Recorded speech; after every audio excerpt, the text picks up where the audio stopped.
কি রোদ! না, বেশি সময় আজ কাজ করব না। এই একটা গাছ কেটেই বাড়ি চলে যাব। মেয়েটা জ্বরে শুয়ে আছে একা একা, না জানি কি করছে। তাড়াতাড়ি গাছটা কেটেই বাড়ি যেতে হবে।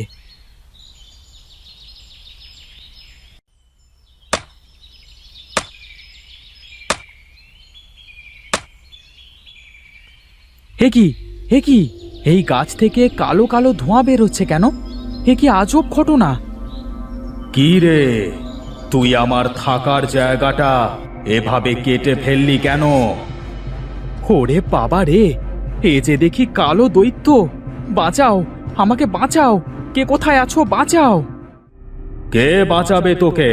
হ্যাঁ, আমার থাকবার জায়গাটা তুই এভাবে কেটে ফেলেছিস, আর আমি কি তোকে ছেড়ে দেব নাকি? আমি জানতাম না এটা তোমার থাকবার জায়গা। আমি ইচ্ছে করে করিনি। আমাকে ক্ষমা করে দাও। যদি আমি জানতাম যে তুমি এখানে থাকো, তাহলে আমি কখনো এই গাছের আশেপাশে আসতাম না। ছেড়ে দাও, আমাকে ছেড়ে দাও দয়া করে। বাড়িতে আমার অসুস্থ মেয়েটা পড়ে আছে। ছেড়ে দাও আমাকে। ছেড়ে দেব? হ্যাঁ? বেশ, ছেড়ে দিতে পারি, তবে আমার একটা শর্ত আছে। শর্ত? কি শর্ত? আমি তোকে দুটো প্রশ্ন করব। এই দুটো প্রশ্নের উত্তরে যদি তুই আমাকে খুশি করতে পারিস, তাহলে আমি তোকে দুটো উপহার দেব। আর যদি ভুল উত্তর দিস, তাহলে শাস্তি পাবি। কপালে যা আছে তাই হোক। বেশ, ঠিক আছে, করো তুমি প্রশ্ন।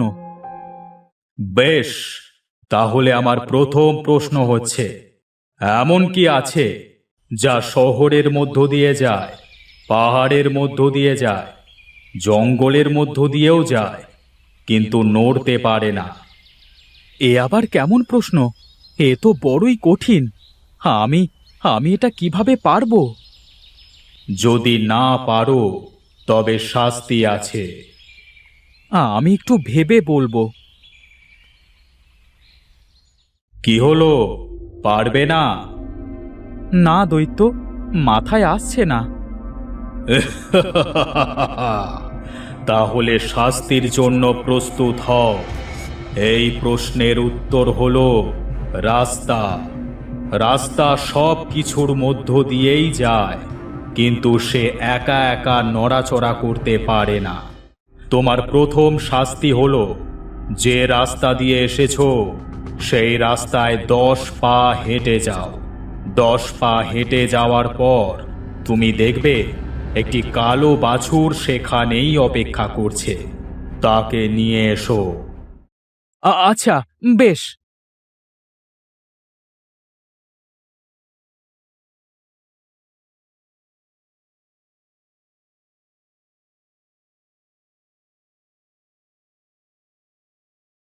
এবার আমার দ্বিতীয় প্রশ্ন শোনো। আমার দ্বিতীয় প্রশ্ন হলো, এমন কি আছে যেটা শুধুমাত্র ওপরের দিকেই ওঠে, নিচের দিকে কখনোই নামে না? হ্যাঁ, এমন কি জিনিস আছে যেটা কখনো নিচে নামে না, শুধু ওপরের দিকেই ওঠে? কি হলো, এবারের প্রশ্নের উত্তরটা পারলে না তো? পেয়েছি পেয়েছি, এমন এক জিনিস যেটা শুধুমাত্র ওপরে ওঠে, কখনো নিচে নামে না। আর তা হলো বয়স। মানুষ হোক কিংবা অন্য কোনো প্রাণী, তাদের বয়স একবার ওপরে উঠলে আর কখনো নিচে নামে না। বেশ, একটি সঠিক উত্তর দিয়েছ। তাহলে আমার কথা অনুযায়ী তুমি একটি পুরস্কার পাবে। যে পথ দিয়ে এসেছো সেই পথ দিয়ে 10 পা পিছিয়ে গেলে দেখবে একটি ছোট্ট সাদা বাছুর তোমার জন্য অপেক্ষা করছে। সেটাকেও নিয়ে এসো।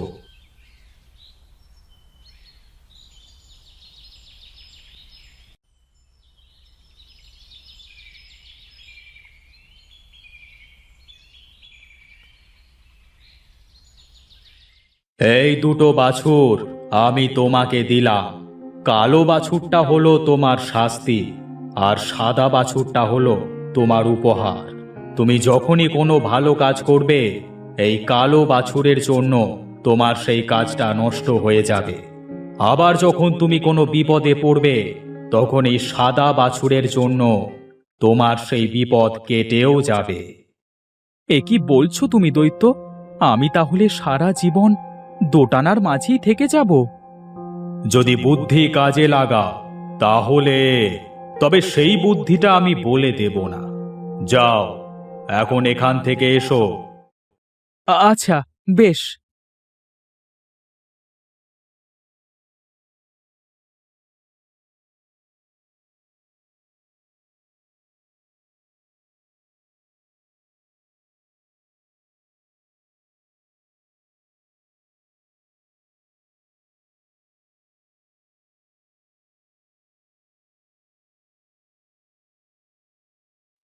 কি রে মা, তোর জ্বর কমলো? একটু সুস্থ লাগছে? হ্যাঁ বাবা, আমার জ্বরটা অনেকটাই কমে গেছে। তুমি কিছু খাবে না বাবা? না রে মা, খিদে নেই। কি হয়েছে বাবা? তোমার মুখটা অত শুকনো কেন লাগছে? খুব বড় বিপদে পড়েছি। কিভাবে এর থেকে মুক্তি পাবো তা বুঝতে পারছি না। কি বিপদ? কি হয়েছে বাবা? শোনো তবে। তুমি এত চিন্তা করো না বাবা, সময় আসুক, কি করা যাবে সেসব পরে চিন্তা করব। তুমি যে ওই দৈত্যর থেকে বেঁচে ফিরে এসেছো, এটাই তো অনেক। আর চিন্তা না করে যাও তো, খেতে যাও। আচ্ছা, বেশ।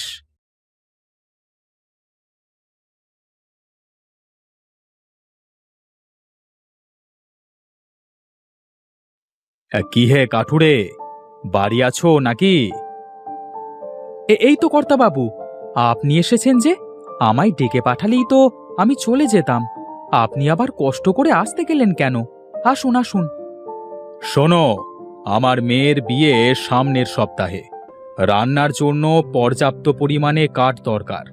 বিয়ের সমস্ত আয়োজনে যত কাঠ প্রয়োজন সব তুমি দেবে কিন্তু। এবার বুঝলে? ও মা, সে তো বিশাল আয়োজন। আপনার মেয়ে বলে কথা। আপনি একদম চিন্তা করবেন না কর্তামশাই, আমি সব কাঠ জোগাড় করে বিয়ের আগেই দিয়ে আসব।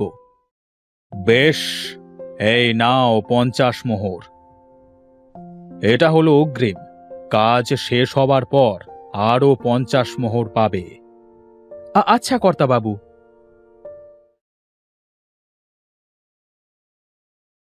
এই দেখে যা মা, এইসব হলো দৈত্যর দেওয়া বাছুরের কামাল। আমি বেশ বুঝতে পারছি, ওই বাছুরের গুণেই আমি একদিনই এত বড় একটা কাজের সুযোগ পেলাম। মোড়ল মশাই 50 মোহরও দিয়ে গেছে। এ তো বেশ ভালো কথা। এখন থেকেই তবে কাজ শুরু করে দিতে হবে।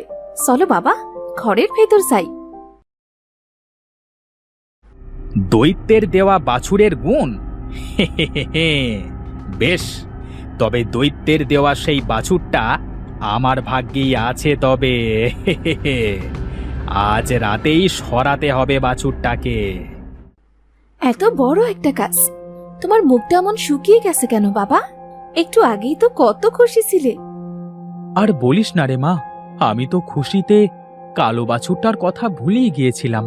দৈত্য বলেছিল সাদা বাছুরটার গুণে যেমন আমার সাথে ভালো কিছু ঘটবে, কালো বাছুরটার গুণে তেমনই খারাপ কিছু আমার সাথে সাথেই চলবে। তার মানে কোনো একটা ক্ষতি এবার নিশ্চয়ই হবে। উপরওয়ালা যা করবে তা ভালোর জন্যই করবে, তুমি চিন্তা করো না বাবা। কাজটা না হাত ফসকে চলে যায়, সেটাই ভাবছি।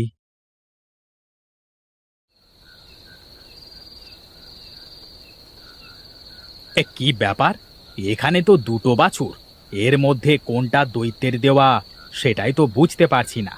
এক কাজ করি, দুটোই নিয়ে কেটে পড়ি। না না না না, দুটো নেওয়াটা ঠিক হবে না। দুটো নিলে আবার সহজেই ধরা পড়ে যেতে পারি।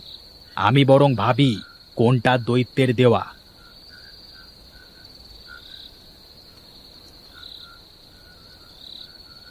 দেখে তো মনে হচ্ছে এই কালোটাই দৈত্যের দেওয়া, কারণ সে তো আর কখনো সুন্দর কিছু দিতে পারবে না। নিশ্চয়ই এই কালো কুৎসিত ছোট বাছুরটাই দৈত্য দিয়েছে। তা হোক, এটাই বরং নিয়ে যাই। এটা নিয়ে এখনই গ্রাম ছাড়তে হবে, পাহাড়ের পথ দিয়ে তাড়াতাড়ি চলে যাওয়া যাবে পাশের গ্রামে।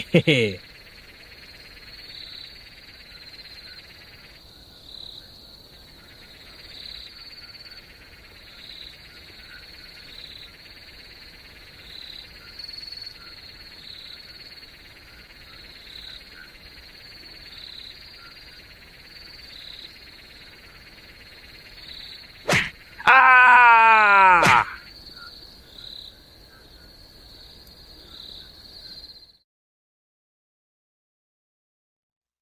কালো বাছুরটা কোথায় গায়েব হয়ে গেল? কোনোভাবে ছুটে পালিয়ে গেল না তো গোয়াল থেকে? সে যাকে, তাতে তো আমাদের ভালোই হয়েছে বলো। কাল বাসুরটা চলে যাওয়ায় আমাদের ঘাট থেকে বিপদও নেমে গেছে। এবার আমাদের আর কোনো অকল্যাণ হবে না বাবা। যা হয়েছে তা ভালোই হয়েছে। কিন্তু দৈত্য বলেছিল কালো বাছুরটা যার সাথেই থাকবে তার অঘটন ঘটবে। কে জানে এখন কার সাথে আছে? যা হয়েছে তা ভালোই হয়েছে। ঠিক বলেছিস মা।